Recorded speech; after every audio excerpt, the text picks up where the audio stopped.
Edward Tricome, Hair Now, episode 25, January 2025. What are your New Year's resolutions for hair, please? Keep it simple.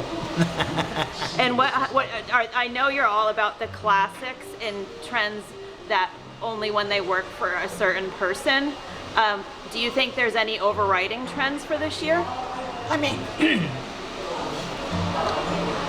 there's always things that pop up, like the shag or a bob.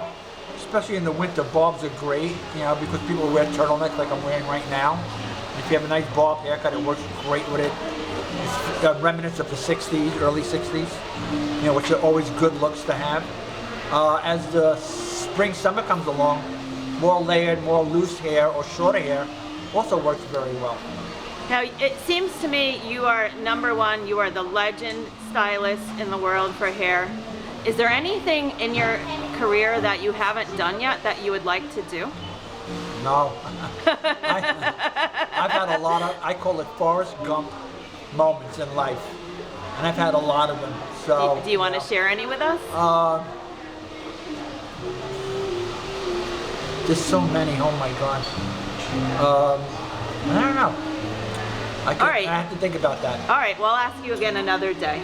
So when I was a student at Miss Porter's, we used to have different speakers come speak to us, and often they would be alumni, and Polly Mellon was one of them. So when I was a student at Miss Porter's, I guess I kind of knew about you before I knew you, because she came and spoke to all the students in an auditorium. So I remember her only from that context, not one-on-one.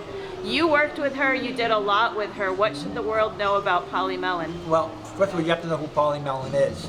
So first of all, she was an editor at Vogue, one of the best editors.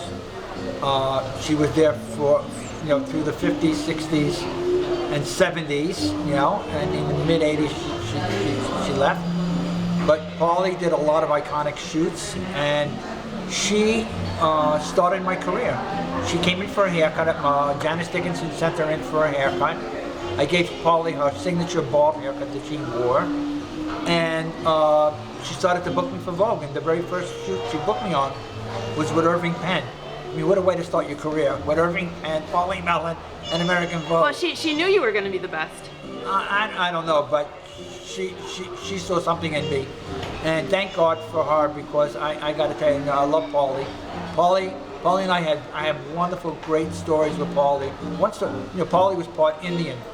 And we were working with Deborah Turreville. We were shooting in Paris, and it was cloudy. We needed the sun to come out a little bit, so Polly was there chanting to the sun, and believe me, the sun came out.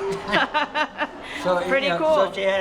So I said, Polly, that's the Indian in you. And we were left. So she passed away this year, which was sort of sad. But she lived until 100 years old. Wow. That's pretty damn good. I got to tell you, she had a good long run.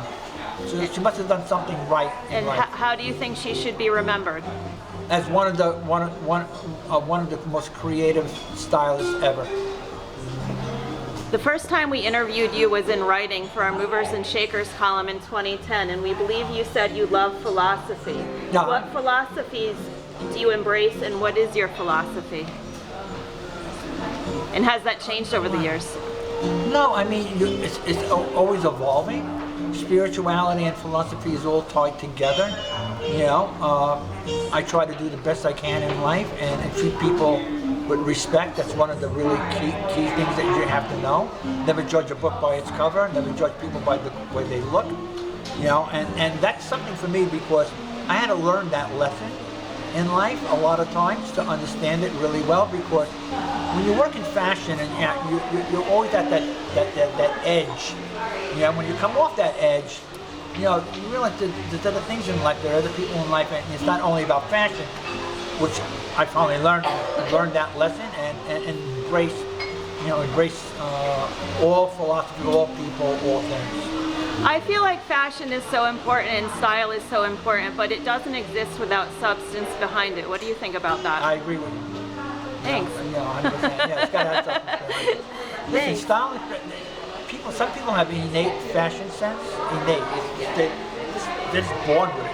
Right. They just have a way of putting themselves together, or, you know, because their brain just works that way.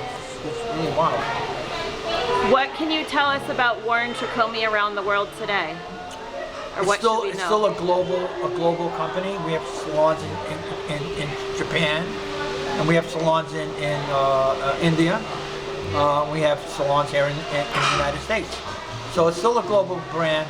We're working on a brand new product line, which I'm going to release in the next couple of weeks. We're coming out with all new products, all new shampoos, and I have a strengthener that's going to be a game changer for people's hair. So I'm excited about that. That's wonderful. We'll have to circle back with you. Okay. What are you proudest of?